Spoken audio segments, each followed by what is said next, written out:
Project Kusha, KUSHA, project కుషాలో భాగంగా India S-400 క్షిపణులను తయారు చేస్తుంది. S-400 క్షిపణులను మనము రష్యా నుంచి తీసుకున్నాం. దీన్నే సుదర్శన చక్ర అన్నాం అన్నట్టు. S-400స్నే ఇంపార్టెంట్ అంటే రాసుకోవచ్చు. S-400 air defence system. Air defence సిస్టంలో ఏముంటాయంటే మిస్సైల్స్ ఉంటాయి.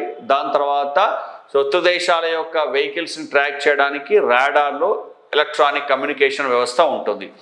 S-400 సిస్టమ్ని ఎయిర్ డిఫెన్స్ సిస్టమ్ అంటాం అన్నట్టు, లేదా దీన్ని ఐరన్ డోమ్ అట్లా అనొచ్చు. యాక్చువల్గా ఐరన్ డోమ్ అనే పదము మనం ఇజ్రాయెల్కు వాడుకుంటున్నాం. ఇజ్రాయెల్ రాకెట్స్ నుంచి రక్షించుకోవడానికి ఏర్పరిచినటువంటి ఒక వ్యవస్థను ఐరన్ డోమ్ అంటాం. ఐరన్ డోమ్ అంటే నిజంగానే ఐరన్ డోమ్ కాదండి, అది ఒక ఐరన్ డోము ఒక ఏరియాని ఎలా ప్రొటెక్షన్ చేస్తుందో ఈ టెక్నాలజీ కూడా ఆ విధంగా ఏరియల్ థ్రెట్ నుంచి రక్షణిస్తుంది కాబట్టి వాటికి ఆ పేరు పెట్టారు. ఇండియన్ ఐరన్ డోమ్ అన్నామనుకోండి, మిషన్ సుదర్శన చక్ర లేదా ఎయిర్ డిఫెన్స్ సిస్టమ్. భారతదేశం కూడా ఎయిర్ డిఫెన్స్ సిస్టమ్ని డెవలప్ చేయాలనుకుంటుంది. ఆల్రెడీ ఢిల్లీ చుట్టూ ఎయిర్ డిఫెన్స్ సిస్టమ్ ఉందండి. అలా కాకుండా మొత్తం దేశానికే ఎయిర్ డిఫెన్స్ సిస్టాన్ని డెవలప్ చేద్దామని అనుకుంటుంది. ఇప్పుడు తాత్కాలికంగా శత్రు దేశాల యొక్క మిసైల్స్ నుంచి, జెట్ ఫైటర్స్ నుంచి రక్షించుకోవడానికి ఇండియా రష్యా నుంచి కొన్నటువంటి క్షిపణుల సమూహము, అదే ఎయిర్ డిఫెన్స్ వ్యవస్థని S-400 అన్నాం అన్నట్టు. సో దీనే మనం ఇండియా ఐరన్ డోమ్ అని కూడా అనొచ్చు. ఈ S-400ని సొంతగా మనం తయారు చేసుకోవాలనుకుంటున్నాము. అది దేంట్లో భాగంగా అంటే ప్రాజెక్ట్ కుషాలో భాగంగా.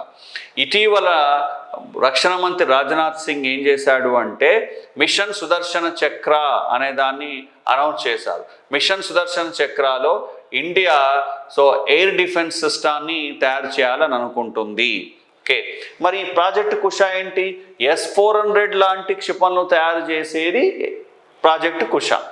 ఇండియాకి మొత్తం ఐరన్ డోమ్ లాంటి దాన్ని టెక్నాలజీని వ్యవస్థను తయారు చేసేదాన్ని మనం ఏమంటామంటే మిషన్ సుదర్శన చక్ర అంటాం. సో ఇది వెరీ వెరీ వెరీ ఇంపార్టెంట్ అండి. S-400 సిస్టమ్ ఏంటి? S-400 సిస్టమ్ దేనికి ఉపయోగపడుతుంది? సో ఇండియా ఐరన్ డోమ్ ఏమంటారు? ఇటీవల రీసెంట్గా పాకిస్తాన్ యొక్క ఒక్క మిస్సైలు, ఒక్క జెట్ ప్లేను, ఈవెన్ డ్రోన్ కూడా ఇండియాను తాకలేకపోయింది. దీనికి గల కారణం ఏంటంటే మనం రష్యా నుంచి తెచ్చుకున్నటువంటి S-400 సిస్టమ్.